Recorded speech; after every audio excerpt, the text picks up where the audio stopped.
Denver International Airport was bustling with activity that cold November morning. Travelers hurried through the terminal, pulling suitcases behind them, while announcements echoed across the vast space. Amid the controlled chaos, TSA agent Scott Harrison moved through the crowd with practiced focus. At his side was Norman, a sharp-eyed German shepherd with an impeccable track record for detecting the undetectable. But today, Norman was acting differently. His ears twitched, and he sniffed the air with an urgency Scott hadn't seen before. "What's up, buddy? Smell something?" Scott murmured, tightening his grip on the leash as Norman tugged him toward the crowded seating area. At 10:14 a.m., as they patrolled the international departure terminal, Norman came to an abrupt halt. His body stiffened, his ears shot forward, and he let out a sharp, deliberate bark. Scott followed Norman's gaze to a lone blue suitcase sitting by a bench. His pulse quickened. Norman didn't make mistakes. Ever. "Possible suspicious item near gate C12, Scott reported into his radio, his voice steady despite the adrenaline pumping through his veins. Requesting immediate area lockdown. Passengers were swiftly cleared from the area as security agents formed a perimeter around the suitcase. A bomb squad technician arrived, suited up, and began carefully inspecting the bag. Through it all, Norman stood motionless. His nose pointed directly at the suitcase, his gaze unwavering. Scott crouched beside him, giving the dog a reassuring pat. "You're doing great, boy. Let's see what's inside." Yet, deep down, even Scott felt a flicker of unease. He'd seen Norman alert like this before, and the outcomes were rarely ordinary. When the suitcase was finally opened, the tension in the air was palpable. But instead of explosives or contraband, its contents left everyone stunned. Inside was a weathered wooden box, its surface etched with delicate, hand-carved lettering. The technician carefully opened it to reveal a stack of aged letters, tied neatly with a faded red ribbon. Next to the letters was a small, well-loved teddy bear. Its fur was worn, and attached to it was a tag that read, "For Emily, with eternal love, Dad." The room fell silent. Scott felt a lump form in his throat as he stared at the items, now sitting harmlessly in the open suitcase. Norman, sensing the shift in emotion, sat beside Scott, his alert stance softening into something calmer, almost knowing. "Good boy," Scott whispered, running a hand over Norman's head. The discovery wasn't what anyone expected, but it was clear there was more to this suitcase than met the eye. Scott's mind raced with questions. Who was Emily? Why were these items left behind? And what kind of story could they tell? As passengers were slowly allowed back into the terminal, Scott knew he couldn't just walk away from this. Holding Norman's leash tightly, he glanced at the pile of letters again. This wasn't just a forgotten suitcase. It was the beginning of a mystery, and Norman had just uncovered it. The small conference room at the airport's TSA office was silent except for the faint hum of fluorescent lights. Scott sat at the table, the suitcase and its contents carefully laid out before him. Norman lay by his feet, his tail occasionally wagging against the floor as if sensing his partner's growing curiosity. The stack of letters rested in the center of the table, bound by the worn red ribbon. Scott hesitated before untying it. His hands lingered over the fragile paper, the kind that threatened to crumble if handled too roughly. He carefully unfolded the first letter. The handwriting was delicate, slanted, and clearly written with care. The words began with an aching familiarity.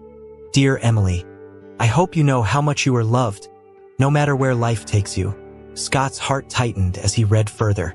The letter spoke of apologies, missed time, and promises to do better. A father's words to a daughter. But it was the name at the bottom that made Scott's breath catch. "Yours always, Richard L. Harrison." Harrison, the same last name as Scott's. He stared at the signature, the name echoing in his mind. Was it just a coincidence? He quickly rifled through the stack of letters, each addressed to Emily and signed by the same hand. His fingers trembled slightly as he reached for the tag on the teddy bear again. There it was, Emily's name, written in neat cursive, followed by the same name, Richard L. Harrison. He leaned back in his chair, trying to steady his thoughts. His father's name had been Richard, but could it be the same man? His father had died when Scott was just a teenager. At least that's what he had always believed. Norman sat up, sensing the tension. The dog's brown eyes locked on Scott's, grounding him in the moment. "What are the chances, Norman?" Scott said softly, almost as if expecting the dog to answer. He hadn't thought about his father in years, the memories mostly overshadowed by the pain of abandonment. Richard had left their family when Scott was only 8, a quiet departure with no explanation, leaving a trail of questions that had never been answered. And now, decades later, here were these letters, written by someone who could be the same man, filled with love and regret for a daughter Scott had never even heard of. Scott's mind raced with possibilities. Could these letters mean that his father had started another family after leaving? Did he have a sister out there somewhere? The suitcase was a breadcrumb, a clue in a puzzle that Scott wasn't sure he was ready to solve. He looked down at Norman, whose steady presence reminded him that he didn't have to figure it out all at once. For now, the only thing to do was to find out who had left the suitcase behind and why. Scott sat in the quiet of his car, parked just outside the airport's TSA office. The suitcase, now officially logged as unclaimed property, sat on the passenger seat beside him, along with the letters and the teddy bear. He couldn't let it go. Not yet.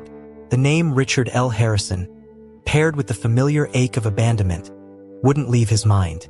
Could the man who had walked out of his life decades ago be connected to this? And if so, what did it mean for the daughter mentioned in those letters, Emily? Norman sat calmly in the back seat, his head resting on the armrest, his gaze fixed on Scott as if silently urging him forward.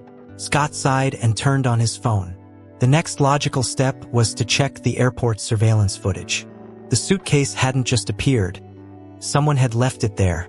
After a few calls and some pushing for access, Scott was back in the TSA office, staring at a grainy screen as hours of video footage sped by. The footage showed a man, hunched and moving slowly, placing the suitcase near the bench where Norman had first found it. The timestamp read 9:45 a.m., less than half an hour before Scott and Norman had passed through the area. The man wore a tattered jacket, a ball cap pulled low over his face, obscuring any clear identification. Scott watched closely, trying to pick out details. A limp in the man's step, a hesitation in the way he placed the suitcase. It wasn't someone rushing to make a flight. It felt deliberate, almost ceremonial.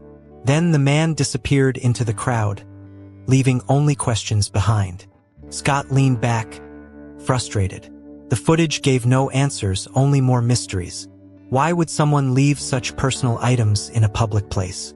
Was it an accident, or did they want someone, maybe Scott himself, to find them? He couldn't shake the feeling that the suitcase had been meant for him. It was too much of a coincidence to dismiss. His father's name, the letters filled with emotion, the connection to a daughter he'd never known. Something about it felt like a door opening to a past he had buried long ago. As Scott walked out of the office with Norman at his side, he knew he couldn't let it go. The suitcase was the first clue, but it wasn't enough. He needed to know who the man in the footage was, what his connection was to Richard Harrison, and, most importantly, who Emily was. Glancing down at Norman, Scott muttered, "Guess we're going on a little trip, buddy." Norman's ears perked up, as if he understood that this was just the beginning.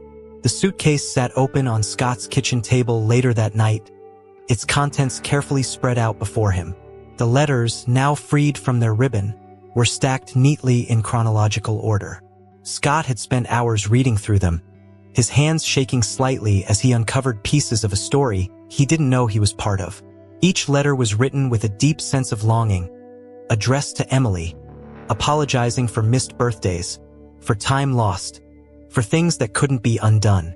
Yet, no matter how much Scott read, there were no clues about where Emily might be now, or who she truly was. But then, tucked between two of the letters, Scott found something he hadn't noticed before. A folded photograph. Carefully unfolding it, he stared at the image. It was faded, the colors muted with time, but the faces were unmistakable. A young girl, no older than 5, with blonde curls and bright blue eyes, sat on the shoulders of a man Scott instantly recognized. It was Richard Harrison, his father. The man looked older than Scott remembered, with streaks of gray in his hair, but the face was unmistakable. Scott's breath caught in his throat. This wasn't just a possibility anymore. It was real. Turning the photo over, Scott found a handwritten note on the back. Emily, age 5. Glacier National Park, 2004. Scott stared at the date. His father had left their family in 1995. That meant Richard must have started this new life shortly after disappearing. Emily would be in her mid-20s now, and somewhere out there, she likely had no idea Scott existed. The realization was overwhelming. His father hadn't just left. He had chosen to start over completely, leaving Scott and his mother behind while building a new family. Norman nudged Scott's arm with his nose, pulling him back to the present. "You're right, buddy," Scott said, his voice low. "Sitting here feeling sorry for myself isn't going to get us anywhere." He took a deep breath and flipped through the letters again, searching for anything that could lead him to Emily, or the man who left the suitcase at the airport. Then he saw it, a letter mentioning a return address. It was from nearly 2 decades ago, but it was a small town in Montana, not far from Glacier National Park. Scott grabbed his phone and quickly looked up the address. He stood and grabbed his coat, glancing at Norman, whose tail wagged in anticipation. "Looks like we're heading to Montana," Scott said, determination settling in his voice. Whatever the truth was, it wouldn't stay buried for long. With the letters and photo safely packed, Scott and Norman set out on a journey that promised answers, but likely even more questions. The long stretch of highway leading to Montana was quiet, with only the hum of Scott's truck engine breaking the stillness. Norman sat in the passenger seat. His ears perked as he watched the scenery shift from flat plains to the rolling hills that hinted at the Rockies ahead. Scott tightened his grip on the steering wheel, his mind racing with a mix of anticipation and unease. The address on the old letter led to a small town called Whitefish, a place he'd never heard of before. He had no idea what he would find there, but he knew one thing. This trip wasn't just about finding Emily. It was about confronting the ghost of his father, a man who had left a trail of questions in his wake. As the miles ticked by, Scott allowed his thoughts to wander back to his childhood. He remembered the nights spent waiting for his father to come home, only to hear his mother's quiet excuses. "He's working late," or "he's on a business trip." The truth came later, after Richard left for good. His father had walked out without a word, leaving behind a young boy and a heartbroken wife. Scott had spent years trying to bury the hurt, but now, with every mile bringing him closer to Whitefish, the pain felt as fresh as ever. "You think we'll find her, Norman?" he asked, glancing at the dog, who responded with a soft huff. By the time Scott rolled into Whitefish, the sun was beginning to set, painting the sky in shades of pink and orange. It was a picturesque town, surrounded by towering pine trees and capped by the snow-covered peaks of Glacier National Park in the distance. The address from the letter led him to a small, modest house on the edge of town. He parked the truck and sat for a moment, staring at the house. The yard was overgrown, the paint on the porch peeling, a sign that whoever lived there didn't have much time or energy for upkeep. Scott climbed out of the truck, Norman at his side, and walked up the creaking wooden steps to the front door. He hesitated, his fist hovering inches from the door, before finally knocking. The sound echoed in the stillness of the evening.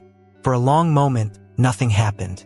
Then, the door creaked open, revealing an older woman with tired eyes and a wary expression. "Can I help you?" she asked, her voice cautious. Scott cleared his throat, suddenly unsure of how to explain why he was there. "I'm looking for someone," he said, holding up the photograph of Emily and his father. "Do you know her? Or this man?" The woman's eyes widened as they landed on the photo, her hand flying to her mouth. "Oh my God," she whispered. "You're Richard's son, aren't you?" Scott froze, his heart pounding in his chest. "You knew my father?" he asked, his voice hesitant. The woman nodded, her gaze shifting between him and the photograph in his hand. She opened the door wider, gesturing for him to step inside. "Come in," she said softly. "There's a lot to explain." Scott glanced down at Norman, who gave a short, approving wag of his tail, as if signaling it was safe.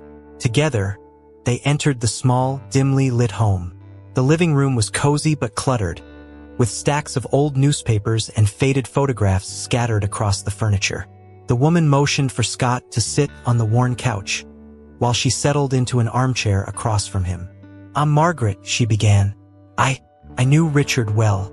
He stayed here for a time when he moved to Whitefish." Her voice trembled slightly as she spoke, and Scott couldn't help but notice the sadness etched into her features. "He stayed here?" Scott repeated, his mind struggling to process her words. "I thought he left us to start a new family. Is Emily his daughter?" Margaret hesitated, her hands twisting nervously in her lap. "Emily? Yes, she's his daughter," she said finally. "But it's not what you think.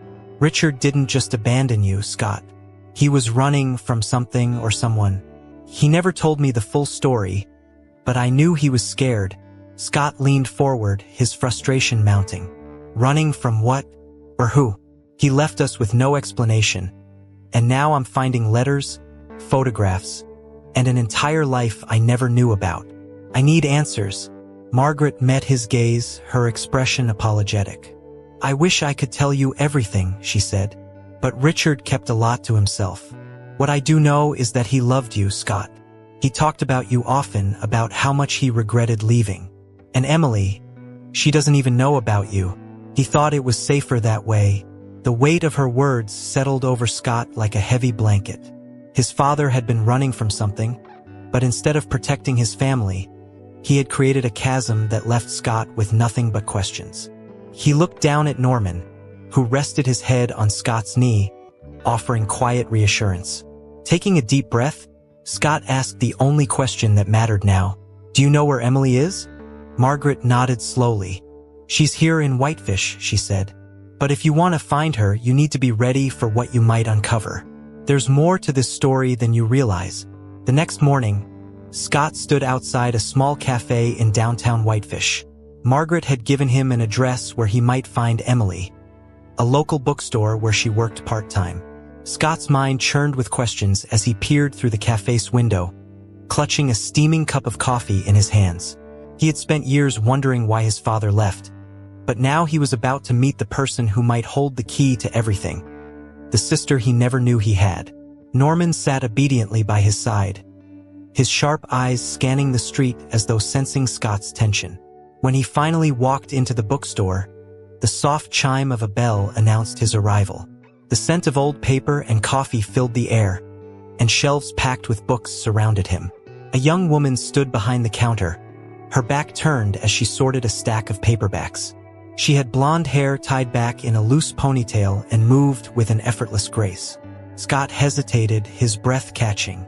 He didn't need to ask. He already knew this was Emily. "Hi, can I help you?" she asked, turning toward him with a polite smile.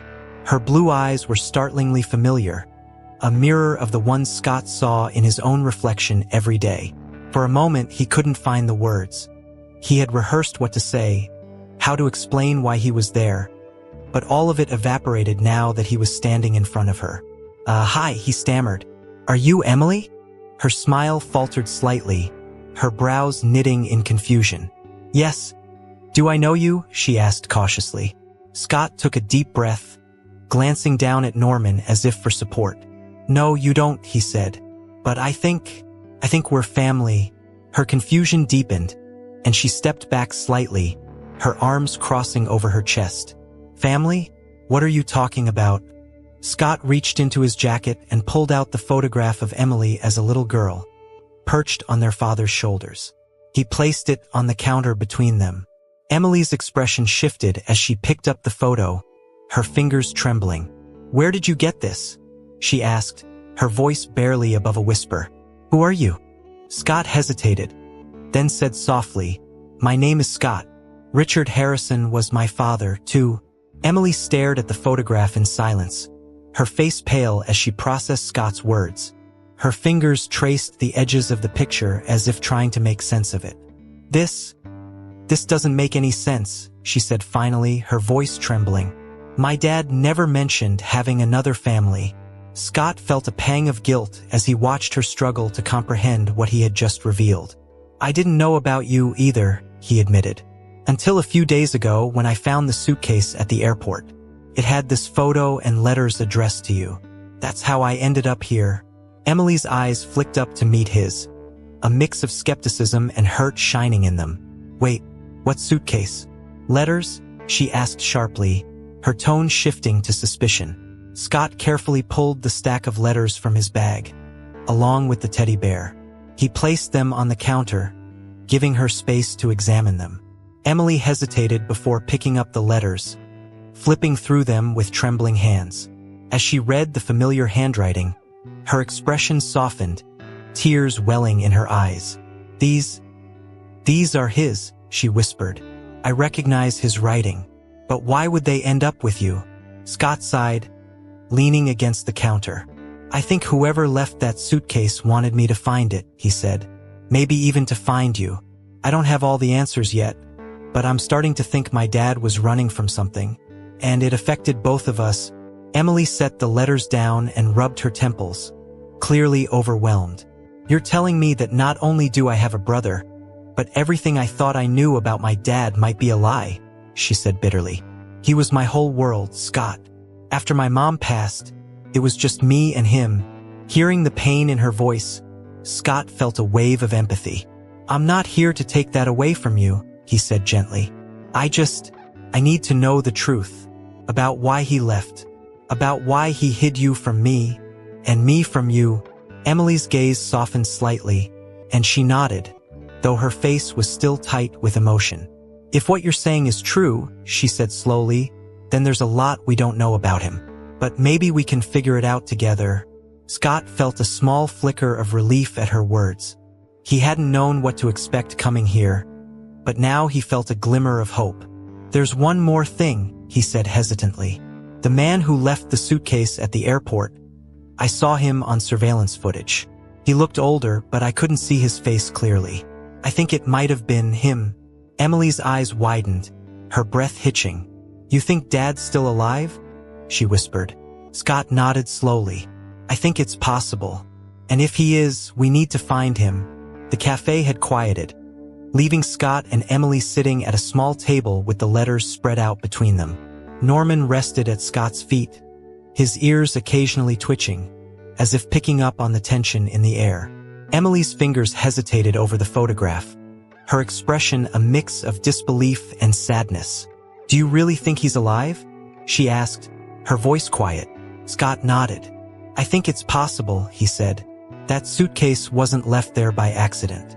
Whoever left it, maybe it was him, wanted me to find it. The letters, the photo. It feels like a message." Emily studied the picture of her younger self on their father's shoulders, her voice soft as she said, "This was taken at Glacier National Park. It was his favorite place. He took me there every year. If he's trying to be found, that's where he'd go." Scott leaned back in his chair, considering her words. "Then that's where we'll go," he said firmly. Emily looked at him, skepticism lingering in her eyes. "But why the secrecy?" she asked.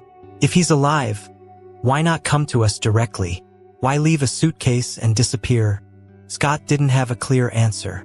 "I don't know," he admitted, "but there's only one way to find out." By the time they left the cafe, a plan had formed. They would go to Glacier National Park together and try to uncover the truth. For the first time since finding the suitcase, Scott felt a sense of direction, though the uncertainty still weighed on him. Emily, too, seemed torn between hope and doubt, clutching the letters as they walked back to the truck. As they climbed in, Norman settled into the back seat, his tail wagging slightly as Scott turned the key in the ignition. Scott glanced at Emily. "Ready?" he asked. She took a deep breath, then nodded. "Let's find him," she said, her voice steady despite the storm of emotions underneath. Scott tightened his grip on the wheel, knowing this journey was about more than finding their father. It was about finding the pieces of themselves he'd left behind. The drive to Glacier National Park was quiet, filled only with the sound of tires humming against the pavement. Norman sat alert in the back seat, occasionally glancing out the window as the landscape shifted to rugged mountains and dense pine forests. Scott focused on the road, his thoughts swirling. Emily sat beside him, the stack of letters clutched in her lap. She hadn't said much since leaving the cafe, but her silence spoke volumes. As they approached the park's entrance, the sight of the snow-dusted peaks took Scott's breath away. Emily finally broke her silence, her voice soft. "This place always felt like home to him," she said. "No matter what was going on, he'd bring me here. He said it was where he felt most alive." Scott nodded, a pang of envy tugging at him. His memories of their father were distant and fractured, nothing like the bond Emily seemed to share with him. They parked near a small visitor center, where Emily pulled out the photograph again. "This was taken by a lake," she said, pointing to the faint outline of water behind the figures in the picture. "There's a spot he loved, Hidden Lake. It's a bit of a hike, but it's worth it." Scott glanced at Norman, who was already standing at attention, ready for the journey. "Then that's where we'll start," Scott said. The trail was quiet, save for the crunch of their boots on the frozen ground. The air was crisp and thin, and the towering trees cast long shadows in the fading afternoon light. Emily walked ahead, leading the way with a sense of purpose, while Norman sniffed the air, occasionally darting ahead to scout. Scott trailed behind, his eyes scanning the wilderness for any sign, any clue that might lead them closer to their father. When they reached the edge of the lake, the sight was breathtaking. The water shimmered in the golden light of the setting sun, surrounded by towering cliffs and jagged peaks. Emily stood at the shoreline, her breath visible in the cold air. "He used to sit right there," she said, pointing to a flat rock near the water's edge. As they approached, Scott noticed something. A small, folded piece of paper wedged under a rock. His heart pounded as he picked it up. The handwriting was unmistakable. "Keep going. I'm waiting,"